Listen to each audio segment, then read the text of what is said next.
नमस्कार, मी ललित प्रभाकर म्हणजेच तुमचा आदित्य देसाई आणि मी लोकेश गुप्ते म्हणजेच तुमचा माहिती आहे सगळ्यांना. तर अमित दादा आणि आदित्य आम्ही आता तुम्हाला आजपर्यंत तुम्ही आमच्या जुळून येते रेशीम गाठीच्या सेटवर आला आहात. आमचा सेट तुम्ही बघितला आहे, आमची ऑफस्क्रीन केमिस्ट्री बघितलेली आहे. आज आम्ही तुम्हाला दाखवणार आहोत आमची ही मेकअप रूम. ही आमची जी अतरंगी मेकअप रूम आहे तर ही आम्ही रंगीबिरंगी अतरंगी अशी आमची ही मेकअप रूम आम्ही स्वतः ही सजवलेली आहे आणि स्वतः ही भिंत रंगवलेली आहे. आपण तिथून सुरुवात करूया. त्या दरवाजापासून. हे इथे आकडे वगैरे आहेत, कॅलेंडर आहे त्याच्यावर आमची रोजची प्रेझेंटी असते. हे काकांनी घरी केलेलं घड्याळ आहे, घरी बनवलेलं घड्याळ आहे टाकाऊपासून. हे बघा, तुम्ही बघू शकता, ही सीडी आहे पाठीमागे. आणि हे आमचं ॲबस्ट्रॅक्ट पेंटिंग.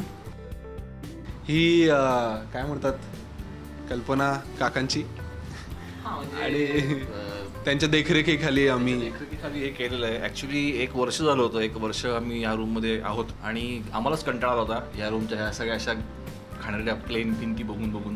सो काहीतरी मजा येत नाही, आता काहीतरी वेगळं करायला पाहिजे असं आमच्या डोक्यामध्ये कल्पना आली. आणि मग काकांनी कल्पना ते आमच्यासमोर मांडली आणि ते आम्ही उतरवली दादा आणि मी.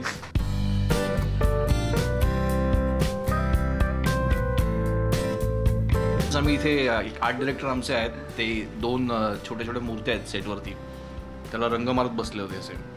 आम्ही दोघंच ते बघत होतो आणि असे दोघांचे डोळे चमकले आणि बघितलं. अरे त्याला विचारलं की आणखी कुठले कलर आहेत आपल्याकडे. तू म्हटलं सगळे आहेत. बरोबर. अरे वा.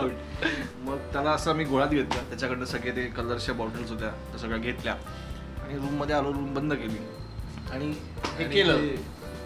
तर हे अर्धवट आहे, अजून सीलिंग रंगवायचं राहिलेलं आहे. हो. तुम्ही प्रत्येक वेळेस तुम्ही काही दिवसांनी याल तर आणखीन काहीतरी वेगळं दिसेल तुम्हाला, चेंजेस. कारण आम्हाला आवडत असतं असं चेंजेस करायला. आणि तुम्हाला अशी मला नाही वाटत मेकअप रूम दुसरीकडे कुठे पाहायला मिळेल तुम्हाला. स्वतः आर्टिस्टनीच बनवली, सजवलेली आहे. हे बघा, हे जे तुम्हाला दिसतंय याचं डिझाईन आहे काकांनी दिलेलं आहे. अप्रूव्ह करून गिरीश यांनी त्यांच्याकडून अप्रूव्ह करून घेतलं आम्ही. आणि हे बनवलेले कागदाचे कापूर. आणि हे वर तुम्ही वाचूच शकता काय आहे. हे आमच्यातले आहेत आणि हे आम्ही आहोत, चौकट मोडून जाणारे. काकांना विचारू याबद्दल त्यांचं मत. काय, मुलं माझी मोठी झाली आहेत आता. काय बापाची वाहन मुलाच्या पायात यायला लागले की त्याला मित्रासारखं वागवायचं असतं असं म्हणतात. हे मित्र जरा फारच माझे चाहटळ आहेत, त्याच्यामुळे काय वाटेल ते करतात ते.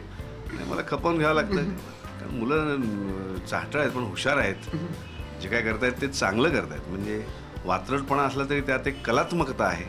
तर असंच आम्ही नवीन काहीतरी करत असतो. आणि ह्या सगळ्या पेंटिंग मधलं एक महत्वाचं आणि छान गोष्ट म्हणजे आमच्या खुर्च्या अशा इथे असतात. हे बघा, इथे असतात. या खुर्च्यांची जागा ही आहे, ही खुर्च्यांची जागा आहे. तर आमच्याकडे नवीन कोणी आलो की आम्ही त्यांना म्हणतो की बसा. आमच्या बरोबर त्यांना फोटो काढायला सांगतो. मग आम्ही उठतो आणि तो माणूस एकटा बसतो आणि मग त्याचा आम्ही फोटो काढतो आणि असे 2 शिंग त्याला येतात. हे असे आम्ही करतो. हे तुम्हाला कळलं असेल की माझ्या मुलांना शिंग फुटलेली आहेत आणि ती काय करतायत ते. बरं, आम्ही केलेलं हे जे पेंटिंग आहे हे तुम्हाला किती आवडलंय ते आम्हाला तुम्ही कळवायला विसरू नका. कशाच्या द्वारे? कमेंट्समधून कळवा. आम्ही केलेली ही पेंटिंग्स तुम्हाला आवडलेत की नाही असं धमकी द्या. आवडलीच आहेत की नाही ते कळवा कमेंट्सद्वारे. आम्ही बघू, आम्ही वाचू कोणी काय कमेंट्स दिलेले आहेत ते.